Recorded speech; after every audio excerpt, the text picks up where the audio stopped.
حضرت انس ابن مالک رضی اللہ تعالی عنہ کی یہ روایت ہے، عن النبی صلی اللہ تعالی وسلم قال من ناسی صلاۃ فلیصلی اذا ذکرها لا کفارۃ لها الا ذلک۔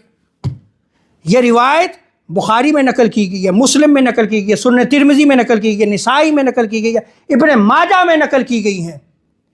آقا علیہ الصلوۃ والسلام ارشاد فرماتے ہیں کہ جو شخص کسی نماز کو بھول گیا، یعنی جس شخص کی کوئی نماز قضا ہو گئی، تو اس کو جب وہ نماز یاد آ جائے اس کو پڑھ لے، اور اس کے سوا اس نماز کا اور کوئی کفارہ نہیں۔ اب اس حدیث سے کیا نقطہ ثابت ہوا کہ جو قضا نماز ہے اس کا کفارہ صرف اس کو ادا کرنا ہے۔ یا تو آپ حدیث مبارکہ لیں، یا پھر آپ جو ہے وہ کسی کے قول کو لے لیں۔ اور اگر آپ یہ شخص کو یہ کہے کہ جی نماز قضا کرنے کا کوئی تصور نہیں، یا یہ کہ جو قضا ہو گئی ہیں انہیں جو ہے وہ کیا کرے کہ وہ توبہ کر لے، نیک اعمال کرے، یہ کسی حدیث میں نہیں بیان کیا گیا۔ کسی امام کا موقف ہو سکتا ہے، کسی عالم دین کا قول ہو سکتا ہے، حدیث میں نہیں بیان کیا گیا۔